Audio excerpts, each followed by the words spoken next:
dans le pressing, on a vécu plusieurs échecs, plusieurs difficultés, plusieurs galères, des moments où on a envie de lâcher tout, de lâcher le bateau, de se dire stop, j'arrête, ça suffit, j'en ai marre. Mais quand plein de choses se sont passées et pas des choses les plus simples à gérer. Mais je crois que malgré tout, je pense que ce qui nous rend plus fort encore, c'est les échecs.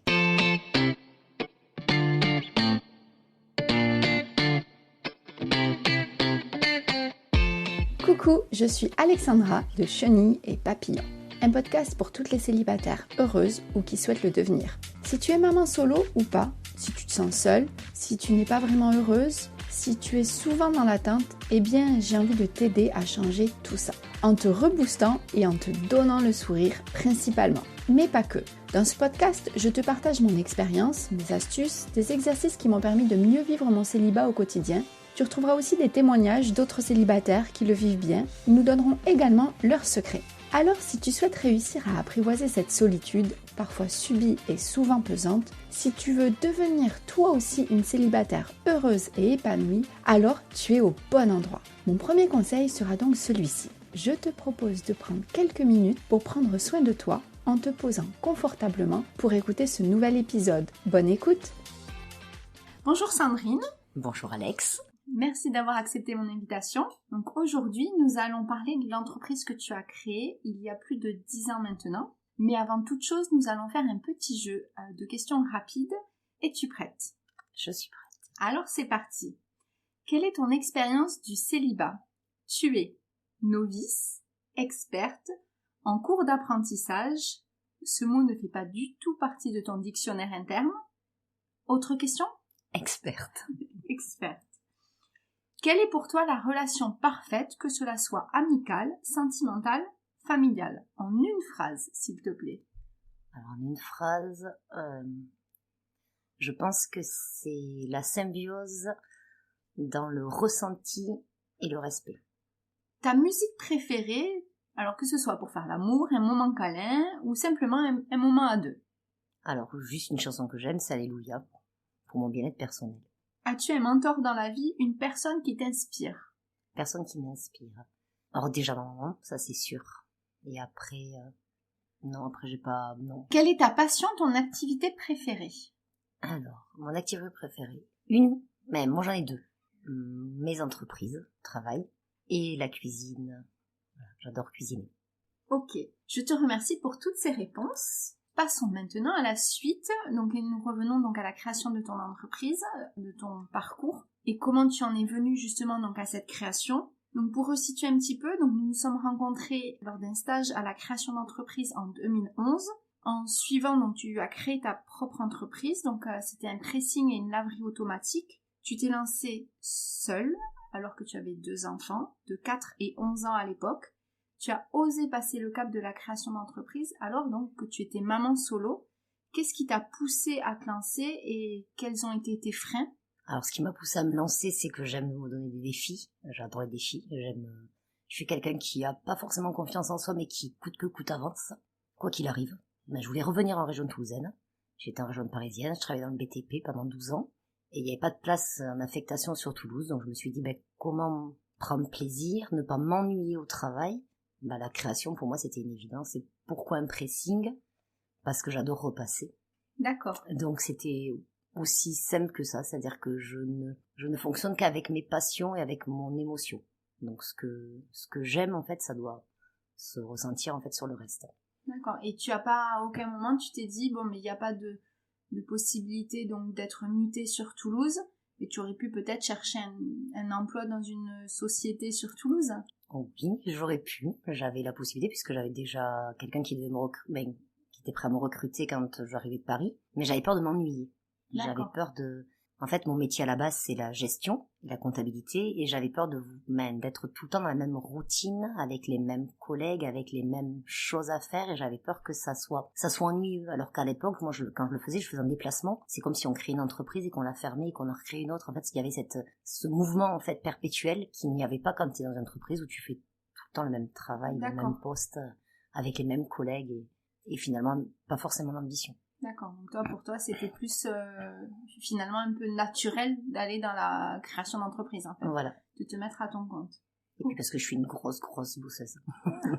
Oui. Je pense qu'on va en discuter, justement. Alors, le fait d'être maman solo, donc, a-t-il été plutôt une force? Est-ce que ça a été une motivation supplémentaire pour entreprendre? Est-ce que ça t'a permis, justement, de te booster davantage? Et peut-être, tu te dis, non, mais ça aurait peut-être été quand même plus facile de le faire à deux, en couple. Alors, pour moi, ça a été, même mes enfants, c'était ça. En fait, ils rentraient pas en ligne de compte dans ce choix-là, même s'ils sont à ma charge mais c'était pas, même, à aucun moment j'ai pensé vers eux, j'ai pensé plus à l'épanouissement que je pouvais avoir dans mon travail qui, du coup, découlerait sur leur vie à eux. Après, je me dis qu'avec l'expérience que j'en ai et puis les coups durs qu'on peut traverser en tant qu'entrepreneur, femme ou homme, parfois c'est bien d'être à deux pour pouvoir, un peu se reposer sur l'autre quand les difficultés arrivent et qu'il faut faire front et qu'il faut faire face et qu'il faut régler les problèmes. Et même si pour moi, si on pense problème, on s'enferme, et si on pense solution, on s'ouvre en fait. Donc, après, la chance que j'ai, c'est que je suis très épaulée par ma maman, ma sœur, mon beau-frère. Donc c'est vrai que j'ai un noyau familial autour de moi qui est proche et qui me soutient et qui croit en moi et qui est là justement pour les petites réparations, pour m'aider dans certaines petites tâches du quotidien et ça fait du bien. C'est très important. Ouais, donc finalement tu crées seule, mais quand on parlait de couple, où tu dis le soutien, finalement tu avais quand même ce soutien grâce à ta famille. Oui, énormément. Mais on a fait tout le local intégralement en famille. Ouais. Voilà. Et du coup, est-ce que ça ressoude pas aussi?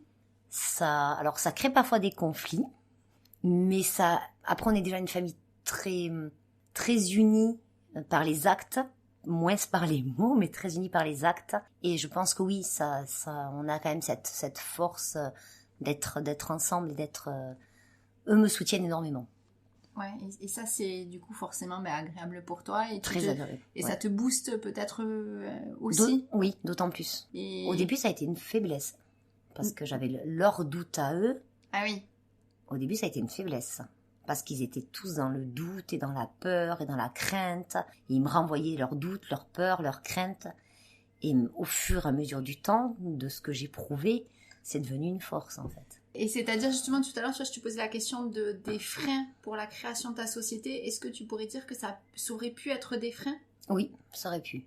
Ils auraient pu me faire douter et faillir à la ligne que je m'étais lancée en fait, à l'objectif que je m'étais fixé. Et quand tu dis ils auraient pu, à aucun moment ils t'ont fait douter? Ah, j'ai eu des moments de doute, mais à l'époque j'avais mon meilleur ami qui m'a aidé aussi à concevoir mon local, qui malgré tout m'encourageait dans cette démarche-là. Donc, et puis ma volonté qui est quand même... je suis sacrément tenace. Quand je veux quelque chose, je fais tout pour l'avoir. Quand tu as une idée en tête, tu l'as pas ailleurs. C'est ça. C'est exactement ça. Et, non, mais en tout cas, c'est vrai que pour en revenir à la famille, c'est vrai que c'est vraiment une super bonne chose parce que je sais que pour faire le lien par rapport au célibat et tout ça, quand on est seul, c'est jamais évident. Et je pense que le fait d'avoir comme ça, quand t'as eu des coups de mou et tout, je pense qu'ils ont toujours été là. Et puis voilà, t'étais quand même maman solo, donc tu dis par rapport à la question que je te posais, par rapport à tes enfants et tout, je pense que des fois tu as dû avoir quand même certaines contraintes, parce que ton fils avait 4 ans, quoi. À 4 ans, il se garde pas tout seul, alors ta fille était plus grande. Mais je pense que des fois, tu devais avoir le fait d'avoir ta famille pour garder tes enfants, etc. C'était... ma maman, elle les récupérait à l'école... vu que c'est une super cuisinière, je trouvais de quoi manger dans mon frigo déjà tout fait. Oui, il y avait un gain de temps énorme, un gain de moyens aussi, d'organisation et il y avait vraiment quelque chose de très soudé et très dans l'acte. Ce que tu disais tout à l'heure. Et justement, tu vois, pour en revenir aux freins, parce que moi je sais que quand on veut créer sa société, parfois c'est pas forcément évident, surtout quand on est maman solo, par rapport à l'aspect financier. T'as jamais douté de te dire j'y vais, mais comment je vais faire pour payer mon loyer, pour nourrir mes enfants? Non, parce que ça c'est mon côté, je pense, un peu inconsciente de l'époque. C'est-à-dire que maintenant, avec du recul, avec 10 ans d'entrepreneuriat dans les jambes, je pense que c'est des questions sur lesquelles je serais peut-être plus en proie au doute. Mais il y a 10 ans en arrière, il y avait ce grain de folie qui m'animait, et ce projet à assouvir. En fait, c'était comme si ça prenait le pas sur beaucoup de choses. En fait, c'était vraiment tellement en moi qu'il fallait que ça, à tout prix que ça soit réalisé. Donc, il y avait beaucoup de questions que j'ai peut-être inconsciemment écarté, en fait. D'accord, ouais. Voilà. Ouais, donc, enfin, en tout cas, de ce que je perçois, de ce que tu dis, on a l'impression qu'il y avait quand même un côté un peu vital, en fait. C'est ça. Et que tes enfants, ils étaient là, tu pensais à eux et tout, mais comme tu l'as dit tout à l'heure, limite, c'était une priorité pour toi, et si toi, tu faisais ça, tu étais bien, et donc c'était mieux pour tes enfants. C'est ça. Et tout le côté financier, ça t'a jamais douté. Enfin, moi, je sais que je suis dans l'idée de créer ma société. Je suis aussi, maman solo. Je gère mon fils, alors pas toute seule, on est en garde à alterner, mais j'ai cette même, enfin, toi, je sais que t'es solo. mais malgré tout, enfin, voilà, le loyer, tu le payes toute seule. Enfin, tu dois tout payer toute seule, quoi. Il y a personne qui le fait à ta place. Et je sais que moi, c'est quelque chose qui m'a fait vraiment réfléchir dans ma reconversion professionnelle. J'ai vraiment, je me suis vraiment posé la question en me disant, est-ce que tu vas y aller? Comment tu vas faire pour manger et donner à manger à ton fils tous les mois? Et voilà, quoi. Toi, ça t'a jamais effleuré? Non. Mais vraiment jamais. En fait, il y a eu un moment de doute. Ça faisait 6 mois que j'avais créé l'entreprise et je me suis fait arnaquer par celui qui m'avait vendu les machines. Et où ma trésorerie, en fait, j'avais prévu une jolie trésorerie, elle a fondu comme neige au soleil. Donc, je suis repartie comme si j'avais eu 0 de trésorerie. Où là, il y a eu un petit moment de doute et d'angoisse. Mais, ouais, c'est ce que je disais, j'en reviens à la famille. J'ai une famille tellement soudée autour de moi et qui m'a toujours dit, quoi qu'il arrive, on sera là et quoi qu'il arrive, on t'aidera. Que du coup, je pense que même si leur peur, leur crainte, parfois me faisait douter au démarrage du projet, au final, je savais, en tout cas au plus profond de moi, que je me retrouverais pas, que je me retrouverais pas à la rue et que je me retrouverais pas dans le besoin. Il y a eu un moment où j'ai eu besoin d'elles, elles étaient là. Et heureusement, les 3 quarts du temps, j'ai pas eu besoin d'elles et j'ai réussi quand même. Oui, mais c'est vrai que souvent, c'est ça aussi. C'est qu'on se dit, quand on veut se lancer, on a peur de tout perdre. Et c'est vrai que je pense que quand tu as un soutien quand même sans faille derrière, tu sais que ça peut exister. Mais du coup, je vais pas dire que tu l'occultes, mais en tout cas, je pense qu'il y a moins de pression parce que tu sais que déjà, tu vas pas te retrouver à la rue, en fait. Ouais. Parce qu'il y a donc ta ça famille, passe en second plan. C'est ça. Ouais, du coup, ça passe en second plan. Ouais, c'est sûr. Et puis, il faut oser. Ouais. On y reviendra, je pense, Ouais. sur le mot oser. Je pense ça. que c'est un mot qui est important pour toi. Capital. Et que je valide à 3000%. J'adore ce mot. Donc, alors, cela, maintenant, fait plus de 10 ans que tu es entrepreneuse. Tu as rajouté d'autres cordes à ton arc. Tu as lancé donc une épicerie fine depuis. Tu t'es également entre-temps associée pour lancer une bière artisanale. Alors, as-tu peut-être d'autres projets en cours que tu souhaites nous parler ou non, hein, c'est à toi de voir parce que c'est peut-être encore, pas encore développé. Et où trouves-tu toute cette énergie pour pouvoir faire tout ce que tu fais? En fait, c'est les opportunités qui se présentent à moi. C'est-à-dire que quand, j'ai créé mon épicerie il y a maintenant 6 ans, on a déplacé le pressing, en fait, du local où il était initialement, parce qu'il y avait un impératif, c'est-à-dire qu'il y avait une galerie marchande dans laquelle ils voulaient mettre un pressing et globalement, ça allait nous créer une concurrence qui allait nous porter défaut. Donc, du coup, on a déplacé le pressing pour l'amener, sauf que moi, le local, à la base, je l'ai acheté. Donc, j'ai encore une SECI, donc, qui gère mon local commercial.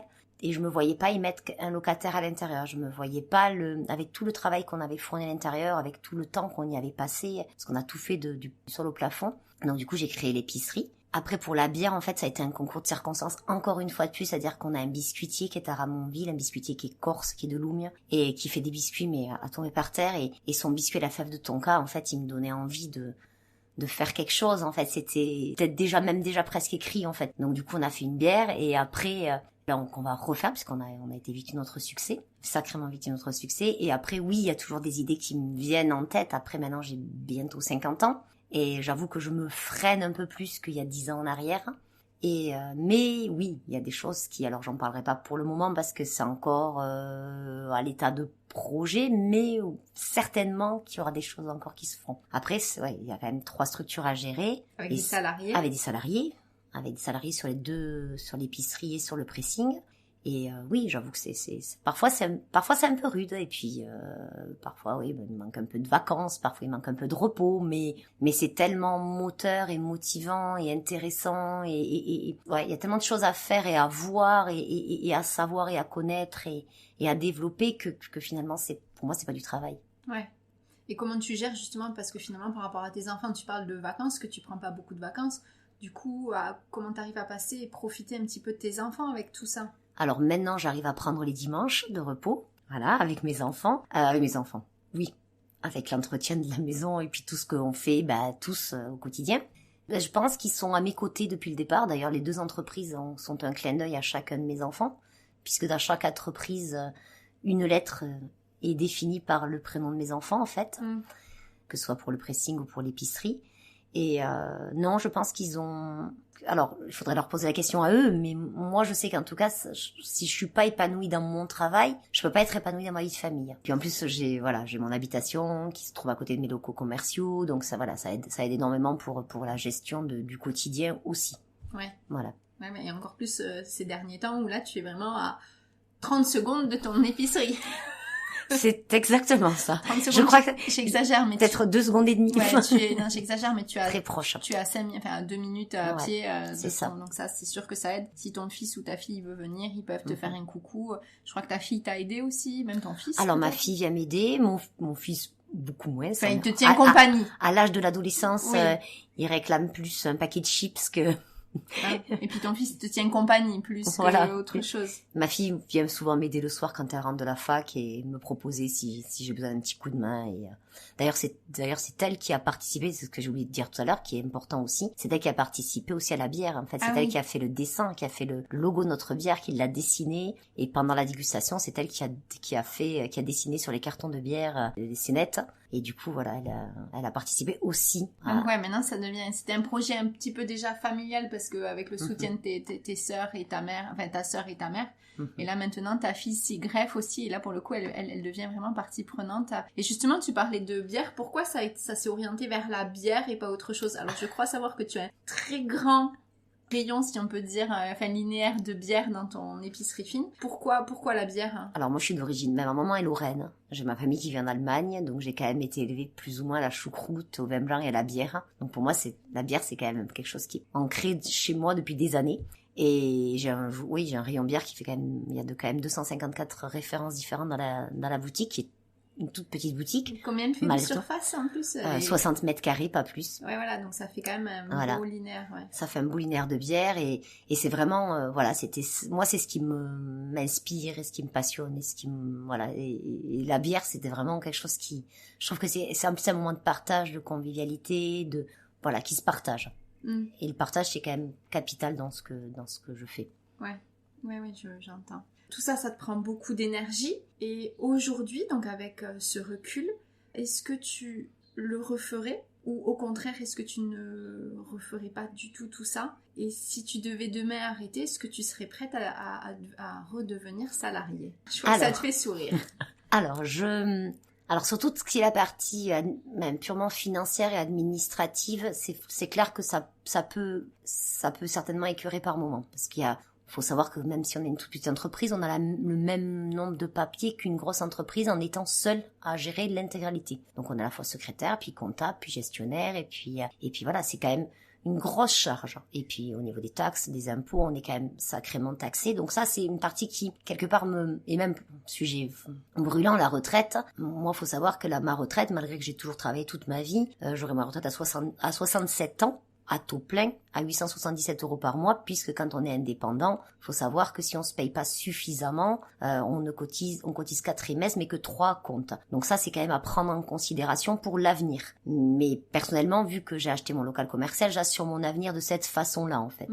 Donc cet aspect-là me ferait pas revenir vers l'entrepreneuriat. Après... Vers le salariat, tu veux dire? L'entrepreneuriat. Ah oui, pardon. Voilà. Par contre, ce qui est sûr, c'est que le côté challenge, le côté partage, le côté création, le côté les vibrations qu'on peut ressentir en fait en soi, mais ça s'explique pas. Ça doit vibrer en soi comme toute autre chose. Et ça, clairement, j'y retournerai même 10 fois. Alors par contre, le salariat, je crois que je suis pas capable. T'es pas capable? Je crois que je suis pas capable de retourner salarié, ne serait-ce qu'une minute. En quoi tu n'es pas capable? C'est quoi qui fait que c'est parce que c'est puissant quand même ce mot pas capable quoi. C'est l'indépendance, l'autonomie, la prise de décision que j'ai depuis 10 ans de venir être dans l'obéissance. Je pense que j'en suis plus capable, ça ne vibrerait pas. En fait, Donc ça serait quoi ce cadre, ce manque de liberté finalement qui serait difficile pour toi? ce manque de liberté, parfois ces choses, moi je me souviens de mon ancienne expérience avec moi j'avais ça la réunionnite, avec ces réunions à programmer tous les 4 matins qui pour moi n'ont pas d'intérêt majeur, qui font perdre du temps, qui sont pas, et puis en référer toujours à une hiérarchie qui réfère à une autre hiérarchie. Mais cette perte de temps, je pense que j'ai pas de temps à perdre dans mon existence et le fait de prendre les décisions seule et de les prendre très rapidement, c'est ce que je disais aussi au niveau de ma famille. J'ai mon beau-frère qui m'aide quand il y a, mettons, il y a une table qui tombe en panne, une table à repasser, il va aller dès l'après-midi même aller réparer, mais il n'y a pas besoin d'attendre une autorisation, quelque chose, mais tout se fait naturellement et très rapidement finalement. Il y a cette rapidité d'exécution, il y a cette passion qui anime, et je suis pas certaine qu'en tant que salarié on puisse être autant passionné par l'entreprise dans laquelle on est que par ce qu'on fait soi-même. Ouais, mais après, est-ce que c'est pas aussi parce que finalement, souvent, quand on est dans une société, on a tendance à faire un petit peu aussi la même tâche. Et là, je vois aussi que toi, finalement, tu as voulu te lancer dans le pressing parce que c'est ce qui te plaisait, etc. Mais quand à un moment donné, ça a commencé à tourner, etc., hop, t'es parti sur un nouveau projet. Créativité oblige, nouveau projet, puis après t'as l'épicerie fine, t'es parti sur la bière. Je veux dire, et c'est souvent le cas, je pense, des entrepreneurs de manière générale et qui ont tendance à s'y plaire dans l'entrepreneuriat. Je pense que c'est vraiment ce côté, alors je sais pas si c'est de la créativité, mais renouveau, changement, les journées ne se ressemblent pas, c'est toujours varié. La peur de l'ennui.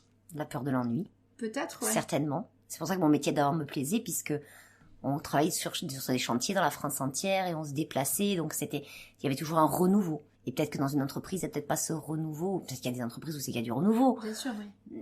Mais en tout cas, je suis pas certaine qu'à l'heure actuelle, j'en sois de nouveau capable.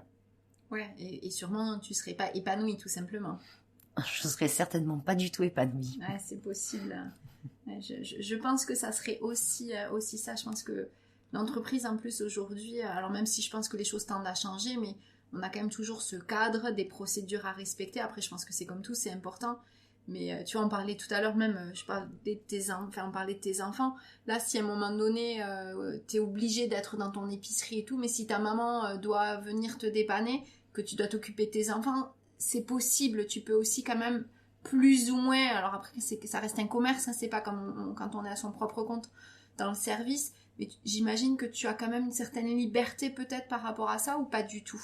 On va dire c'est plutôt le contraire en fait. C'est plutôt moi qui vais rester à l'épicerie et ma maman qui va se charger des choses, on va dire classiques d'intendance des enfants. Et s'il a un rendez-vous chez le dentiste ou un rendez-vous chez le docteur, elle va plus facilement les amener parce que j'ai la chance qu'elle soit à la retraite et qu'elle soit très active et voire hyperactive, et donc du coup c'est plus dans ce sens-là. Après voilà, le commerce, oui, c'est vrai qu'il y a des heures d'ouverture, des heures de fermeture, donc il y a quand même quelque chose à respecter, il y a quand même des règles à suivre, mais oui, il y a cette facilité d'avoir la famille autour. Ouais, justement par rapport à ça, est-ce que tu crois que tu aurais pu te lancer si ta famille n'avait pas été autour?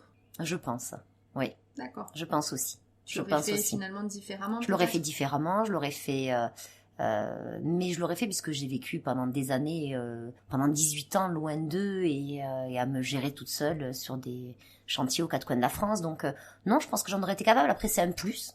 Je pense que ça m'a énormément apporté de bien-être et de sérénité d'esprit. Mais je pense que je l'aurais fait. Quel que soit l'endroit, quel que soit le lieu, j'aurais fini par le faire quand même, parce que je pense que c'était en moi depuis très longtemps. D'accord, tu l'avais déjà dans un coin de ta tête. Avant même ma fille qui va faire 22 ans, avant même la naissance de ma fille, je pense que je l'avais déjà en moi en fait. Il restait plus qu'à un moment donné que ça passe au-dessus du quotidien, et quand c'est devenu plus que vital, et c'est à ce moment-là qu'il a fallu que je me lance. Et puis je pense qu'il faut pas attendre qu'il y ait les bons. Pour moi, il faut pas attendre que tout soit aligné pour le faire. C'est quand soit on est aligné et qu'on a et que cette envie elle est forte qu'il faut y aller. Ouais, je suis d'accord. Voilà. Faut tellement pas attendre que on ait une situation stable ou un mari ou une maison. Je pense que c'est se mettre des freins, c'est se mettre des freins en fait. Et des freins, faut pas s'en mettre quand on veut créer, il faut y aller. Qu'on réussisse ou qu'on échoue. Je veux dire, nous, le Covid a été très très douloureux pour l'activité de pressing. On a perdu énormément de chiffre d'affaires, on est plus du tout à l'équilibre, on est en flux tendu permanent, on est dans une situation économique qui est pas simple, et malgré tout on est là. Donc je pense qu'il faut pas se mettre des barrières. Ouais. Oui, je pense qu'après, je te rejoins tout à fait quand tu dis, quand on attend entre guillemets la situation parfaite, finalement on n'y va jamais, quoi. C'est comme quand on te dit je vais faire des enfants quand ci, quand ça, à un moment donné, si t'attends que tout soit trop parfait, tu les fais jamais, tes enfants. Parce que voilà, entre les crises de ci, il y a toujours une bonne excuse entre guillemets, surtout quand tu veux pas y aller finalement. Si tu n'y vas pas et que tu fais que te trouver des excuses, c'est que finalement peut-être au fond tu ne veux pas y aller. Parce que je pense que c'est ce que tu dis, quand t'as vraiment envie d'y aller, que ça devient viscéral, quoi. C'est pas vital, je pense, c'est plutôt viscéral. C'est pareil, hein. Moi j'ai lâché mon job, je vis toute seule avec mon fils, je viens d'acheter une maison. Bon, j'y suis pas encore à la création d'entreprise, mais en tout cas je repars vers ça. Et je pense qu'à un moment donné c'était limite une obligation, quoi. Je voyais pas d'autre solution. Et je pense que t'as beau effectivement te mettre tout un tas de freins, de blocages, etc. Mais quand tu veux y aller, t'y vas, et puis après, quoi qu'il arrive finalement. Et puis je pense que tu vis sans regret. La vie est courte, je pense qu'il faut le tenter. Et qu'est-ce qui se serait passé pour toi si par exemple ça avait été un échec? T'aurais recommencé, tu penses? Ah oui, parce que dans le pressing, on a vécu plusieurs échecs, plusieurs difficultés, plusieurs galères, des moments où on a envie de lâcher tout, de lâcher le bateau, de se dire stop, j'arrête, ça suffit, j'en ai marre. Mais quand plein de choses se sont passées et pas des choses les plus simples à gérer. Mais je crois que malgré tout, je pense que ce qui nous rend plus fort encore, c'est les échecs. Quand on touche le fond et qu'on doit appuyer du pied pour remonter, je pense que là, ça prouve encore qu'on a encore plus de force. Parce que si on réussit tout de suite, finalement, on ne sait pas de quoi on est capable. Et c'est dans les difficultés qu'on va puiser en soi cette réelle énergie et volonté et je vais dire entre guillemets puissance. En fait, c'est quand tout va bien, quand tout vous sourit, quand c'est facile finalement. Mais quand il arrive des erreurs de parcours, ou même des arrêts volontaires ou des choses comme ça, c'est là qu'en fait on va chercher au fond de soi l'énergie et la force qui va permettre de switcher et d'avancer. Je pense qu'on a une capacité en soi qu'on n'imagine même pas en fait. Ouais, c'est de l'apprentissage finalement. Ouais. On apprend beaucoup de des échecs et de nos erreurs. Tout à fait. Et puis ça, au départ, je pense que c'était une façon d'être légitime vis-à-vis de ma famille, de leur prouver que j'étais capable d'eux. Et finalement, maintenant, c'est pour moi. Mais je me rends compte qu'en fait, tout ça, je l'ai fait pour moi et pour encore plus prendre la hauteur de mes propres capacités. Oui, donc j'imagine que maintenant, ça t'a renforcé beaucoup tout ce qui est confiance en toi, estime de soi, ça a dû bien aider quand même. Ça a aidé. Alors, je dis pas que ça a tout résolu. Bien sûr, ça serait trop facile. Ça serait trop facile. Mais ça a bien aidé, ça a permis de m'affirmer en tant que personne capable de. Après, j'ai du mal avec le côté admiration, machin, ci là, parce que tout le monde est capable de le faire. Je pense qu'il n'y a pas d'admiration à avoir, tout le monde est capable. À un moment donné, c'est est-ce qu'on le souhaite ou est-ce qu'on ne le souhaite pas? Est-ce qu'on ose finalement? Est-ce qu'on ose finalement et où est-ce qu'on n'ose pas? Ouais, c'est ça, on y revient encore. Ouais, toujours pareil. On y revient. Pour en revenir un petit peu donc là par rapport au célibat de manière générale, qu'est-ce que tu détestes dans ton célibat et au contraire, qu'est-ce que tu aimes? Alors détester, je pense que je ne déteste rien. Le problème il est là, c'est que je pense que ma journée est suffisamment remplie. Alors c'est peut-être dû au fait des relations que j'ai eues précédemment qui me font penser qu'il n'est pas nécessaire pour moi d'avoir quelqu'un. Parce que c'est peut-être toujours pas le moment. Peut-être que c'est parce que c'est toujours pas la bonne personne. Donc mon célibat, il y a rien que le désastre dans mon célibat. Vraiment rien, parce que j'ai la chance d'avoir une boutique sur laquelle j'ai des clients. On partage des moments parce qu'une épicerie, c'est aussi une épicerie fine, c'est aussi des moments partagés, des conseils, des choses comme ça. Donc il y a quand même un lien qui se crée. Je vois du monde toute la journée, donc j'ai pas la sensation d'être seule. Oui, donc ça, du coup, toi, tu subis pas le côté solitude. Voilà. Le soir, quand je rentre chez moi, j'aime bien justement ce côté, je veux dire ours, ce côté solitude, ce côté silence. Ça me fait du bien aussi. Donc d'avoir quelqu'un à côté de moi, ça serait peut-être pas forcément lui rendre service que de vouloir le silence. Et Oui, parce que dans l'idée, quand t'es à deux, c'est le partage, c'est du coup... l'échange. Mais oui, bien sûr. Pas forcément le soir envie d'échanger. Vraiment, ça t'enquiquinerait? Ah, oui, je pense que ça je pense que ça m'enquiquinerait. Oui, je pense que ça, pour pas dire autre chose, mais je pense que oui. Je pense D'accord. que oui. Et ce qui me plaît dans mon célibat, c'est cette liberté. C'est de pouvoir être où je veux, quand je veux, même si même si j'abuse pas des sorties, des choses comme ça aussi, parce que je suis assez casanière, finalement, mine de rien. Mais cette liberté, ouais, je pense, ouais, ce non-jugement. Ce non-jugement. Ce non-jugement, ou ce non-conseil que je n'ai pas besoin. D'accord. Voilà. Après, c'est peut-être aussi dû à de mauvaises expériences. Certainement. Je pense que ça doit forcément y contribuer. Après, de toute façon, quand des fois on est dans le célibat et tout ça, après, voilà, quand ça dure pour certaines personnes, je pense aussi qu'il y a ce côté-là aussi, on prend plaisir et l'autre peut devenir, entre guillemets, une contrainte, surtout, effectivement, quand on tombe pas sur la bonne personne. Et je pense que quand on est célibataire et qu'on prend vraiment goût au célibat et surtout à la liberté, je pense que la rencontre après est vraiment difficile. Ça veut pas dire, comme tu l'as dit, t'as plaisir avec ton épicerie, à voir du monde, à échanger, etc. Mais après, à rentrer dans une relation plus intime, est-ce que finalement t'as le temps aussi avec tout ça? Alors le temps, je sais l'avoir. Je sais le donner. Comme j'ai eu fait précédemment, je sais donner du temps. Mais entre donner du temps et prendre, et qu'on nous prenne le temps, c'est, voilà. Et c'est là où c'est compliqué. C'est-à-dire que de savoir jauger même soi-même du temps qu'on peut donner et contrairement au temps qu'on peut nous prendre. Voilà. Parce que donner du temps, on peut toujours en donner. Si on le souhaite, si on a envie, je finis pas non plus, je travaille de 9h le matin à 20h le soir, c'est pas non plus irréalisable du lundi, alors maintenant plus le dimanche, du lundi au samedi, donc je veux dire du temps j'en ai, malgré tout, j'arrive à en avoir. Mais voilà, entre le temps qu'on peut donner, le temps qu'on peut nous prendre, et ça c'est important. Mine de rien, la vie d'entrepreneur, elle est prenante, mais si on arrive à bien s'organiser, elle est pas non plus, alors j'allais dire surprenante, mais elle est surprenante dans un sens, mais elle est pas trop prenante. Voilà, elle est pas étouffante, elle est pas omniprésente. On peut faire sans. Moi, j'arrive à aller chez des amis, à partager des moments, j'arrive à m'occuper de ma maison, à faire à manger chez moi, à cuisiner en permanence. Donc, je veux dire, ce temps-là, je l'ai. Mais voilà, faut vouloir le donner aussi. Faut vouloir le donner. Voilà. Et Après, pas se le faire prendre. Ouais, c'est sûr. Ouais. Et oui, il faut vouloir le donner. Mais après, c'est pareil. Des fois aussi, on a tendance des fois à donner du temps et je pense que c'est comme tout, c'est un équilibre aussi. Et, voilà. Trouver le bon équilibre. Ouais, c'est important. L'équilibre. C'est un équilibre et un libre. C'est vrai. Alors, on arrive à la fin de cette interview et si tu devais donner un conseil à toutes les célibataires qui nous écoutent, ou pas d'ailleurs, que leur dirais-tu en lien ou non avec la création d'entreprise? C'est toi qui vois. Quel conseil je leur donnerais aux célibataires? Déjà de s'aimer soi, au moins un minimum, au moins un petit peu.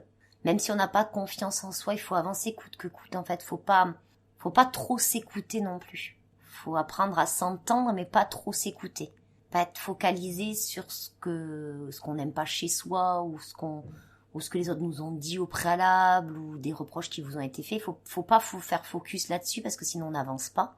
Oui, vraiment apprendre à s'aimer et apprendre à se respecter. Il faut savoir oser demander quand on a besoin, mais il faut pas être dans l'attente que l'autre, parce que vous avez un besoin, puisse y répondre finalement. Voilà, puisse y répondre et voilà, je pense que c'est important d'être entouré. Ça importe. Seul c'est compliqué, mais c'est pas infaisable non plus. Si on se fait confiance et si on veut avancer et si on souhaite avancer, c'est pas infaisable. Enfin, par expérience, je pense qu'on peut être seul des fois et vraiment seul. Et effectivement, alors souvent c'est difficile parce qu'on a tendance à être dans l'attente, je pense.